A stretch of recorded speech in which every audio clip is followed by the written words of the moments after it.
The reason that your ex pulled away and ended the relationship isn't logical, it's chemical. They're motivated by the neurotransmitters in their brain. The chemicals that once made your presence interesting and exciting have faded, leaving really only sadness and disconnection. They were left with really only one path forward. They had to escape those negative feelings by ending the relationship. But this was never a choice for them. It was all about stimulus and response. If the stimulus had been different, they would have been driven towards you instead of away. They would have felt compelled to do really anything necessary to keep you in their life. And that's what we're talking about here in this video, the science of dopamine, and how it led to your breakup, and how you can use this same science to win them back and make sure that this relationship really lasts the second time around. Now let's talk about the chemical reactions behind your breakup and how to reverse this process to win back your ex. Starting with dopamine. Now, dopamine is a neurotransmitter that's released by your brain when you engage in certain behaviors. It's essentially a reward chemical that incentivizes you to do things that will be beneficial and aid in your survival. It's also released by novel and pleasant experiences. Now, dopamine has gotten a bad rap recently. Maybe you've heard of people going on, dopamine detoxes to improve their focus and attention. And this idea has come about because of how dopamine has been co-opted by the modern world. Basically, things like social media, video games, extreme behavior, gambling, drinking, etc., they all trigger dopamine responses in us because they mirror behaviors that were once beneficial to us. But dopamine was key to our survival because it encouraged us to seek shelter, to fight off predators, and to gather food. And maybe more importantly, it encouraged us to seek out love and companionship. Of course, breeding helped us pass on our genes, but a real romantic connection improved our lives and increased our chances of survival. And it's still one of the things that makes us seek out love and happiness even today. Now, this process has been studied countless times. In one study published in the Frontiers of Human Neuroscience in 2015, researchers hooked up participants to a machine that took scans of their brains and then showed them a series of images. When they were shown images of attractive strangers, their dopamine spiked. But when they were shown photos of their romantic partners, their brains lit up like a Christmas tree, showing much more significant dopamine activity. Now, it makes sense when you know that these participants were chosen specifically because they reported being in love and said that their relationships were both new and exciting. But nothing stays exciting forever. Many studies show that over time, repeated exposure to the same stimulus tends to deaden the dopamine response. So basically, if you gorge yourself on chocolate all week, then suddenly, that Saturday night fondue doesn't look nearly as enticing. And when this applies to relationships, psychologists refer to it as the rustiness phenomenon. They also call it sexual boredom, that slow, gradual decline in connection that arises from life's demands. It's not so much a lack of love as it is just life getting in the way. Busy schedules, boredom, work, these things build up and create distress, causing your brain to release adrenaline and cortisol, the stress hormones. And because your relationship had fallen into such a predictable pattern, you no longer have a source of dopamine to deal with these difficult feelings. And over time, partners feel more like roommates than lovers. And sexual boredom is not the entire story here. It's an extension of this loss of passion, this deadening of the dopamine response that's supposed to occur whenever you see and interact with your person. It's killing the connection, and it's really making them look elsewhere to satisfy those needs. But researchers also say that with some intentional care, couples can restore intimacy and create more sex, more love, and more connection. Now, of course, your ex took a different approach. They decided that the loss of attraction, which was actually essentially just a loss of dopamine, was a sign that the relationship had run its course, and so they opted to end things. So what happens in your ex's brain now that the two of you are actually apart? So we've all felt it after a breakup, the emptiness. Of course, you're sad and miserable, but above that, it's like the color has been drained from the world. Things that you formerly enjoyed now fail to excite you. And what's happening is really clear to see. The dopamine spike that your ex felt in your presence had diminished, but it was still very significant. They just took it for granted because it had become normal. And now that it's gone, your ex is forced to raw dog reality. They're forced to recognize that you did bring something good into their life. You made them happy, at least on some level. And once they realize this, they're going to be second guessing their decision and wondering if they should give you a call just for a second, just to hear your voice. And that's going to be your way in. But This realization only happens if you stay away from your ex. Because if you stick around, something else happens. Remember when we talked about the stress hormones, cortisol and adrenaline? Well, these can work havoc on your brain, causing shortness of breath, a feeling of panic, poor sleep, even weight gain. And during a breakup, they're blasting through your brain. Now, if you keep coming around and bugging your ex, asking them for another chance, starting fights, they're going to start to blame you for all the negative feelings they're experiencing. They'll start to associate you with this stress, and your presence will actually become a new source of cortisol rather than dopamine.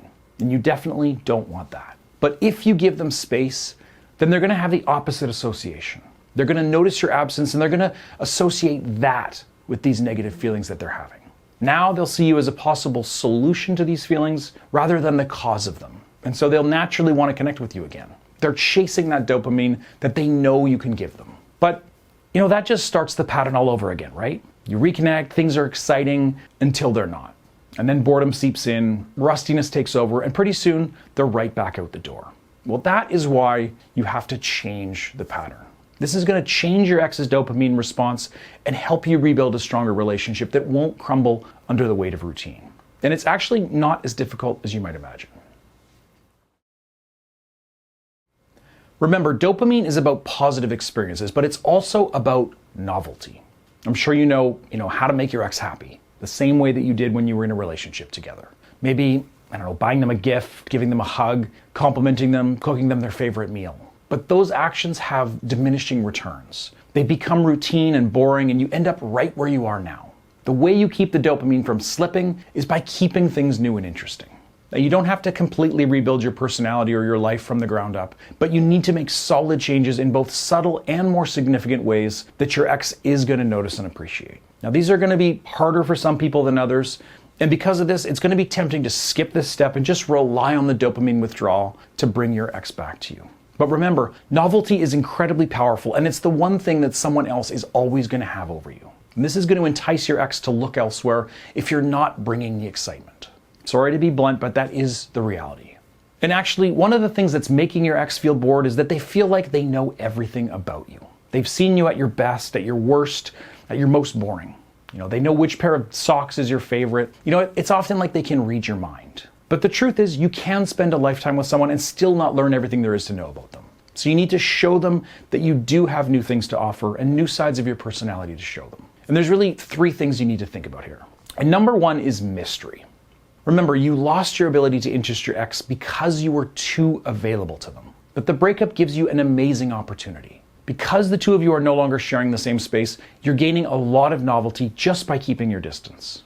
And you can only screw this up by being too present, too talkative, and by sharing every single thought that you have every time you see them. So really, you need to harness your ability to keep things to yourself. Crazy as it might sound, you need to be making changes in your life that you don't share with your ex. You really need to err on the side of saying too little rather than too much.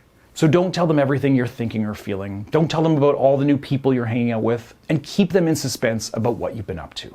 Because even if it doesn't seem like it, you are going to be on your ex's mind during this time apart. The two of you were formerly joined at the hip and now you're gone. So they're not going to be able to help but wondering what you're up to. And the more you keep them in the dark, the more they're going to try to fill in the gaps. So don't be surprised if you hear that your ex has been asking about you. And that is why you only want to give them little glimpses of your life. And this is going to intrigue them, and it's going to make them ask more questions. And you can use social media to do this. So instead of telling them all about the concert you went to, just post a random photo of you and a new friend in the crowd. Your ex is going to have no choice but to wonder who this person is with you and then what exactly it is you're up to. And once they've started wondering about you, then you've started to bring that novelty that was missing. Now, if you're wondering about your chances of ever getting them back, then you're not alone. And that is why I created my Ex Back quiz, to answer the question that I get most often, which is, what are my chances of winning my ex back? Well, you can find out right now at breakupbrad.com/quiz. It's completely free, it only takes a few minutes, and it's totally confidential. So go to breakupbrad.com/quiz for some peace of mind and find out what your odds are. Now let's move on to the second thing you need to think about here, which is spontaneity. So if you want your ex back, you need to be at least a bit unpredictable. Remember, your ex thinks they know you. They feel like they can predict what you're going to say even before you say it. So you need to flip the script. Do something that people wouldn't expect. Get out of your comfort zone. Be novel and different and break out of the rut you've been stuck in. Now, the best way to do this is honestly just by following your impulses. So maybe you want to get a new haircut, but you're afraid you can't pull it off. Well, don't be afraid, be bold. That small change could be enough to really shift how your ex looks at you. And of course, this also applies to how you talk to your ex. Many people are so afraid to make a mistake that they stick to, the easy conversations and the safe topics that they know their ex likes. And then they just end up boring their ex to death. So now is the time to ask a question that you've never asked before. Maybe share something you've never told anyone. And instead of having, a boring dinner or coffee date, do something, wild and spontaneous. Have a picnic on the roof, go jump in the ocean, go skydiving. Doesn't have to be that crazy, but it does have to be interesting and different if you want to show your ex that they were wrong about you. And if you can do that, really you can totally change their mental perception of you. You need to take those dopamine pathways that have become tiny and malnourished and really supercharge them so that when your ex thinks about you, they think of fun and excitement. And number 3 is growth. So mystery is going to get your ex interested, right? Spontaneity is going to excite them. But neither of those are going to be sustainable once you are back together. And growth is how you keep them coming back for more. So remember how dopamine starts to deaden when you're presented with the same old stimulus? Well, if that stimulus keeps getting bigger and more significant, these dips become peaks instead of valleys. And that's why you need to keep growing and changing as time goes on. If you can make that your reality, your ex is never going to be bored of you because they'll know that you're not even in your final form. And so you'll still have new and exciting things to offer them as time goes on. And this is something that really we all aim for in life, and it's something that we're all really trying to achieve in different ways. So really look at the direction your life is headed. Is it where you want it to go? And then look at the steps that you need to take to make that journey faster, more comfortable, and more epic. And if you see you're heading in the wrong direction, then you really need to change course as soon as possible. Now, I know I'm taking a complex idea and oversimplifying it, but you are going to have to make this a priority if you really want to have a happy life and a happy relationship. So look at the obstacles in your way, be honest with yourself, and make a plan. Set goals, break them down into manageable chunks, and then get to work. Get started today, and you'll see progress in a week, and in a month, who knows where you're going to be. Even if it starts small and minor, your ex is going to see that you're trying, and they're going to want to be part of what comes next, so they'll be drawn to you. They'll see the positive behavior that you're engaged in, and it's going to motivate them to work hard the way that you are. And when you inspire somebody else, that's when you really become a source of dopamine for them. Now, for those who say that this dopamine stuff is just pop psychology and it doesn't work, well, let's quickly look at another study. This one came out of the University of California in 2020. Researchers found that romantic love and its maintenance are orchestrated by the dopamine-rich regions of the brain. They also provided genetic evidence that certain polymorphisms, basically differences in specific gene sequences, that are associated with dopamine are also associated with the likelihood of sustaining romantic love. And they concluded that romantic love maintenance is part of a strategy for long-term attachment and is primarily influenced by this reward circuitry in our brains. That means that prioritizing novelty can re-engage those dopamine circuits and rebuild the connection you once had. It also proves what we all know. Love is not static. It changes over time, ebbs and flows. And that means that it can be adjusted and changed with outside pressure. And this is the way to make your ex interested and to keep them interested in the long term. So really, don't give up hope. Take the steps that I've outlined to reshape how your ex sees you and the relationship, and you'll change how their brain responds to you. And this will get rid of the rustiness, activate those dopamine centers, and rebuild the attraction between the two of you. Remember, don't rush things or you're going to spike your ex's cortisol and adrenaline, and you're going to make them associate you with negativity and stress. So instead, take things slow, be a little mysterious, and they're going to start to associate you with novelty. But dopamine isn't the only thing you need to win back your ex. You also need to look at what they're feeling, their emotions surrounding the breakup. So you should check out my latest video that I'm going to link to in the description below and right here in the corner as well. But before you go watch that, please like this video, and if I've helped you at all, don't forget to subscribe as well. See you next time.